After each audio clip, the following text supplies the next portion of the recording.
உலகெங்கும் வாழும் தமிழ் உறவுகளுக்கு எனது உளப்பூர்வமான வணக்கங்கள். விலா கருணா முதியோர் இல்லமும் சந்தியா ராகமும் இணைந்து வழங்குகிற காதலர் தின விழாவிலே உங்களோடு கண்டு கலந்து பேசுகிற ஒரு நல்ல வாய்ப்பு கிடைத்தமைக்காக எனது மகிழ்ச்சியையும் இந்த காதலர் தின நல்வாழ்த்துக்களையும் தெரிவித்துக் கொள்கிறேன். உலக இலக்கியங்களில் பக்கமாக இருக்கிற எல்லாத்தையும் நீங்கள் அதிகமாக தேடி பார்த்தா அதிக பக்கங்களை ஆக்கிரமித்திருக்கிற ஒரு வார்த்தை, ஒரு உணர்வு, ஒரு செய்தி, ஒரு கதை அல்லது கட்டுரை எதுவாக இருக்கிற போதும் அதிகமான ஆக்கிரமிப்பை நிகழ்த்தி இருப்பது காதல். இந்த காதல்ங்கிற சொல்லுக்கும் காமங்கிற சொல்லுக்கும் வேறுபாடு இருக்குதுன்னு சில பேர் போட்டு சண்டை போட்டு அதை விளக்குவதற்கு பயங்கர முயற்சி செய்வார்கள். ஆனால் அதெல்லாம் ஒரு நாணயத்தினுடைய ரெண்டு பக்கம் மாதிரி, ஒன்றிலேருந்து ஒன்று அதிகமாக பிரித்து விட முடியாது. சில சமயம் உடல் சார்ந்த ஒரு ஈர்ப்பும் கூடுதலாக இருக்கும். ஒரு ரசாயன மாற்றங்கள் உடம்பில் ஏற்பட்டு ஒரு விதமான எலக்ட்ரிசிட்டி, ஒரு விதமான மின் ஆற்றல் அது கூட உடம்பில் உற்பத்தி ஆகும். அது கவர்ச்சியாக மாறும், காந்தமாக இழுக்கும். அதனால தான் அது காமம்னு ஆகுது அப்படிம்பாங்க. அது காதலுக்குள்ளேயே அடங்கி கூட இருக்கும். அதை பற்றியெல்லாம் நாம் இன்றைக்கி ஆராய்ச்சி பண்ணிகிட்டு இருக்க முடியாது. இப்போது ஒரு பாதிரியார் காதலுக்கு துணையாக இருந்தார் அப்படிங்கிற கதை சொல்கிறதுக்கு எனக்கு இது நேரம் இல்லை, அது என்னுடைய வேலையும் இல்லை. ஏன் இந்த காதல்ங்கிற ஒரு செய்தி மட்டும் உலக உயிர்களையே உலுக்குகிறது? எல்லா ஜீவராசிகளும் அதனால்தான் பிறக்கிறது. எந்த உயிராவனாலும் இருக்கட்டும். அப்போது அந்த ரெண்டு உயிர் ஆண் பெண்ணுக்கு உள்ள ஒரு ஈர்ப்பு ஏற்பட்டு ஒரு சில விஷயந்தான் சில செல் தன்னைத்தானே மல்டிப்ளை பண்ணிக்கக்கூடிய, அதாவது தன் இனப்பெருக்கத்தை தானே செய்து கொள்ளக்கூடிய ஆற்றல் உடையவை. அவற்றை விட்டுடுங்க. ஆண் பெண்ணுன்னு பிரிந்திருக்கக்கூடிய உயிரினங்கள் எல்லாமே ஒன்றோடு ஒன்று ஈர்க்கப்பட்டு பின்னி பிணைந்து பிறகு அதிலிருந்து ஒரு உயிர் ஜனிக்கிறது. அதனால் உலக உயிர்களுடைய அடிநாதம், அதாவது அதனுடைய பிறப்பினுடைய மூலம் காதல் அல்லது காமம் ரெண்டு கலந்த ஒரு பெருநிலையிலே இருக்கிறது அப்படிங்கிறத ஒத்துக்கணும்.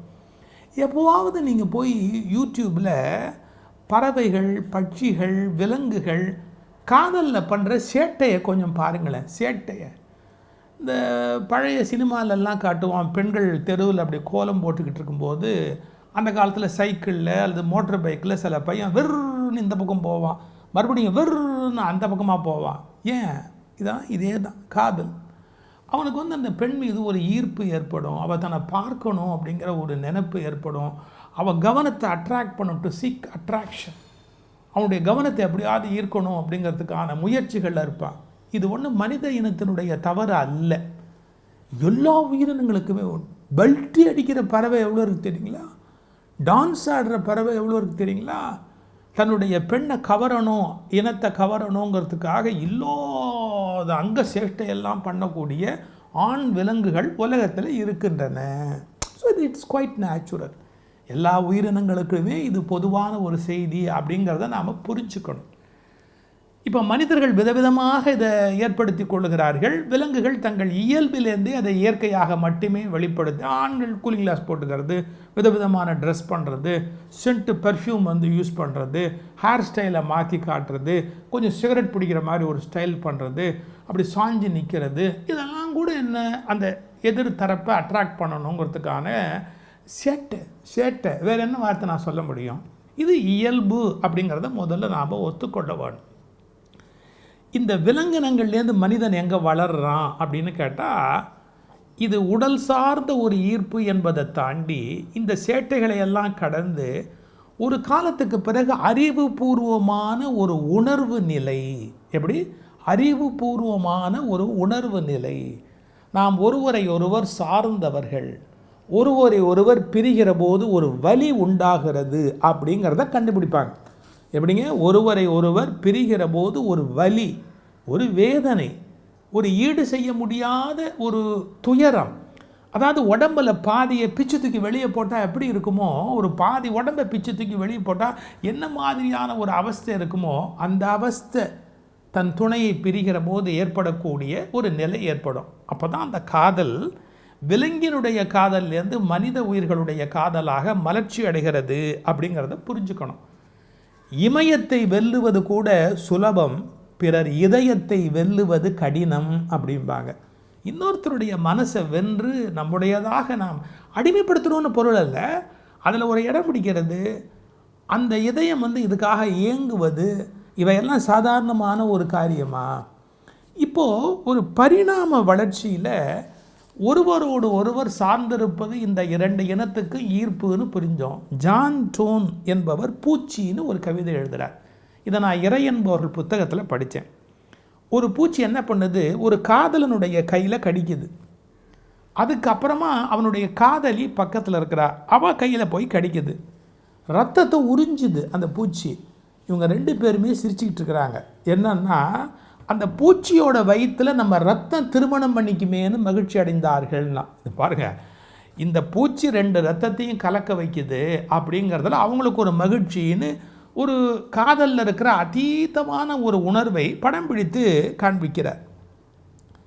காதலின் வரலாறு அப்படின்னு ஒரு நூல் பட்டவர்த்தனமாக சில உண்மைகளை சொல்லுவது, இனவிருத்திக்காக மட்டும்தான் காதல் என்பதே உலக உயிர்களிடத்தில் ஏற்படுத்தப்பட்டு இருக்கிறதுன்னு சயின்டிஃபிக்காக ஒரு செய்தியை பதிவு பண்ணுகிறார்கள். இதை மறுத்தர முடியாதுங்க. ஏன்னா விலங்குகளுக்கு இடையில் இருக்கிற ஈர்ப்பு என்ன பண்ணுது, இப்போ வலிமை வாய்ந்த பொலிவு மிக்க கவர்ச்சி மிக்க ஆண் விலங்கு இருக்குது பாருங்கள், அதைத்தான் பெண் விலங்குகள் விரும்பும். பறவை, பட்சி, குரங்கு எல்லாமே கம்பீரமாக இருக்கிற ஒரு ஆண் சிங்கம், ஆண் புலி, அதன் மீது மையல் கொள்ளும் என்பது இயற்கையினுடைய ஈர்ப்பு. ஏன்? இந்த ஜெனட்டிக்கலி சிறந்ததாக, அதாவது மரபணுக்களில் சிறந்ததாக இருக்கிற இனம் விருத்தியாகணும்.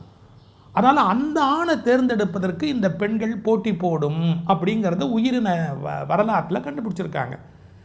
பெண் மனித வர்க்கத்தில் மட்டும்தான் பெண்ணை அடைவதற்கு ஆண்கள் அதிகமாக போட்டியிடுவதாக, காளமாட்டை அடக்கிறது, வேறு வகையான போட்டிகளில் ஈடுபடுறது, வில்ல மகாபாரத்தில் வருது இல்லை, வில்ல அடித்து மேலே இலக்கை அடித்து திரௌபதியை கல்யாணம் பண்ணிக்கணும் அப்படின்னு வர்றது. இங்கே மட்டும்தான் பெண்ணை அடைவதற்காக ஆண்கள் அதிகமாக போட்டி போடுவது ஒரு மனித இனத்தில் ஏற்பட்டிருக்கிற மாற்றங்கள். ஆனால் இந்த காதலில் இருக்கிற சிரமம் என்ன, சிக்கல் என்ன அப்படின்னு கேட்டால், நம்முடைய மனதில் இருப்பதை அவர்கள் மேலே ஏற்றி வைத்து பார்க்க தொடங்குவோம். எதிர்த்தரப்பு விரும்புதா விரும்பலையா இதெல்லாம் தெரியாது. ஆனால் நாம் விரும்புவதை அவர்கள் விரும்புவதாக கற்பனை பண்ணி கொண்டு கஷ்டப்படுகிறவர்கள் நிறைய பேர் இருக்கிறாங்க. இதை ரொம்ப அழகாக சொல்லுவாங்க. சீன பழமொழி ஒன்று சொல்லுகிறது, உன்னோட இதய துடிப்பை ஏதோ ஒரு குதிரையின் குளம்பொலி போல் கற்பனை பண்ணி கொள்ளுகிறாய். எப்படி? உன்னோட இதய துடிப்பை ஏதோ ஒரு குதிரையின் குளம்பொலி போல் இன்னொன்னா நினச்சிக்கிறது. நாம் விரும்புகிறோம், ஆனால் அவங்க விரும்புகிறாங்களா இல்லையான்னு தெரியாத ஒரு தலை காதல். அதனால் பல சிக்கல்கள் ஏற்படுவதற்கு வாய்ப்பு இருக்கிறது. உலக உயிரினங்களில் மனித இனம் சோர்வடையாமல் இருப்பதற்கான காரணமே காதல்னு கண்டுபிடிச்சிருக்காங்க. இதை நம்ம திருமணம்னு அடுத்த இன்ஸ்டிடியூஷனாக கொண்டு போகிறோம். இதுதான் ரொம்ப முக்கியம். இப்போ முதுகுக்கு முதுகு சேர்ந்த மாதிரி பீச்சில் ரொம்ப நேரம் உட்காந்துருக்கிறது, அப்புறம் ஒரு ஒரு தோப்பில் போய் உட்காந்துக்கிறது, ஓடுறது, ஆடுறது, சினிமாவில் காட்டுற அந்த காதல், இதெல்லாம் ப்ராக்டிக்கலாக சாத்தியம் கிடையாது. எவ்வளோ நேரம் முதுகோட முதுகு வச்சுக்கிட்டு உட்காந்து இருக்கிறது, ஒருத்தர் பார்க்காம. பார்க்க படம் எடுக்கிறதுக்கு நல்லாயிருக்கும், குடும்பம் நடத்துறதுக்கு அது நல்லா இருக்காது. அது முகத்தோட முகம் பார்த்து பேசினா தான் வாழ்க்கையை நடத்த முடியும். சினிமா எடுக்கும்போது வேணால் முதுகோட முதுகு சேர்த்த மாதிரி படம் எடுத்து காட்டலாம், விடுங்க அதெல்லாம். ஆலன் ஜெல்லியஸ் அப்படிங்கிறவர் ஒரு நுட்பத்தை கண்டுபிடிக்கிறார். என்ன தெரியுங்களா? காதலர் தினத்துக்கும் மோதிரத்துக்கும் ஒரு பெரிய தொடர்பு இருக்குது. திருமணத்துக்கும் வெட்டிங் ரிங் அப்படின்னே ஒன்று இருக்குது. இது கிட்டத்தட்ட பல மரபுகளில் இருக்குது. மோதிர விரலில் மோதிரம் அணிவிக்கிற சடங்கு ரொம்ப முக்கியமான ஒரு சடங்காக கருதப்படுகிறது. வித்தியாசமான ஒரு காரணத்தை இந்த ஆலஸ் ஜெல்லியஸ் கண்டுபிடிக்கிறார். என்ன தெரியுங்களா? எகிப்தில் என்ன பண்ணாங்களாம், இறந்து போன உடம்புகளை சடல கூராய்வு, போஸ்ட்மார்ட்டம்னு சொல்கிறோம் இல்லையா, அப்படி சடல கூராய்வு பண்ணும்போது பார்த்தா மோதிர விரலில் தொடங்கி இதயம் வரையிலே ஒரு மெல்லிய உணர்வுகளை கடத்துகிற நரம்பு அப்படி ஒன்று இருக்குது அப்படின்னு அவர் கண்டுபிடிக்கிறார். அதனால்தான் மோதிர விரலை தொட்டு அந்த மோதிரத்தை போடுற போது அந்த இதயத்துக்கு போய் சேரும் அந்த அன்பு அப்படிங்கிற ஒரு பழக்கம் கிட்டத்தட்ட எல்லா இனங்களிலுமே ஏற்பட்டிருக்கிறது அப்படின்னு. இந்த காதலுக்கு சரியான ஒரு அடையாளம் என்ன தெரியுமா? ஒரு பெண் தன்னை விரும்புகிறாளா இல்லையாங்கிறத கண்டுபிடிப்பதற்கு உடற்கூற்றியல்ல என்ன சொல்கிறான் தெரியுங்களா? அந்த பெண்களுடைய கண்களுக்கு உள்ளே இருக்கிற பாப்பா, கண்ணுக்குள்ளே பார்ப்பதற்கு துணையாக இருக்கக்கூடிய ஒன்று பாப்பான்னு பேர். அது பெரிதாக மலரும் போது, விரிவடையும் போது அந்த பெண்ணோட கண் அப்படியே விரிவடைந்து குத்திட்டு நிற்கிறது பாருங்க. அந்த நேரத்தில் அந்த பெண் உள்ளமாற அந்த ஆணை விரும்ப தொடங்கி விட்டாள் என்பதற்கான அடையாளம். அதாவது பாடி லாங்குவேஜ்னு சொல்கிறா பாருங்க, விரும்புவதை காட்டக்கூடிய அடையாளம் அப்படின்னு. இதில் மனித இன காதலில் ஒரே ஒரு கொடுமை இருக்குது. என்ன கொடுமை தெரியுங்களா? விரும்பாதவங்கள அடிப்பணைய வைக்கணும்னு ஒரு வெறி. ஒரு ஆண் தன்னை விரும்பலைன்னா கூட அவனை தன்னுடைய அழகுனால கவர்ச்சினால் வீழ்த்தணும் அப்படின்னு நினைக்கிற ஒரு வெறி. இன்னொரு பக்கம் ஒரு பெண் தன்னை விரும்பலைன்னா கூட வலிந்து அவளை கொண்டு வந்து தான் எப்படியாவது வன்புணர்ச்சியின் மூலமாக அவளை வந்து அடக்கி தன்னுடைய துணையாக ஆக்கிடணும் அப்படிங்கிற வெறி. ரெண்டுமே தப்பு. ஏன்னா சுத்தமான விருப்பம் என்பது தான் ரெண்டுக்கும் ரொம்ப முக்கியமான விஷயம். இந்த காதல் மட்டும் பிழையாய் போயிடுச்சு அப்படின்னு சொன்னால் ஒரு செய்தி சொல்லட்டுமா? அதிர்ச்சியான செய்தி. உளவியல் மருத்துவர்களை, அதாவது மனநல மருத்துவர்களை, சைக்காட்ரிஸ்ட், இவர்களை சந்திக்கிறவர்களில் பெரும்பாலானவர்கள் ஏதோ ஒரு வகையில் காதலால் பாதிக்கப்பட்டவர்கள். ஒன்று இழந்த காதல் இருக்கும், முறிந்த காதல் இருக்கும், மறுக்கப்பட்ட காதல் இருக்கும், அல்லது மாற்றப்பட்ட காதல் இருக்கும், வஞ்சிக்கப்பட்ட அன்பு இருக்கும், நெறி பிறழ்ந்ததால் ஏற்பட்ட ஒரு நேசம் இருக்கும். அதாவது கணவன் இருக்கும்போதே வேற ஒருவன் மேலே, மனைவி இருக்கும்போதே வேற ஒருத்தி மேலே. இது மாதிரி உள்ளவங்க உள்ள நோய், மனநோயில் பாதிக்கப்படுகிறார்கள். வன்மம் நிறைந்ததாக அந்த காதல். இவர்கள் கண்டிப்பாக மனநல மருத்துவர்களை சந்திக்க வேண்டிய கட்டாயத்துக்கு உள்ளாகிறார்கள்.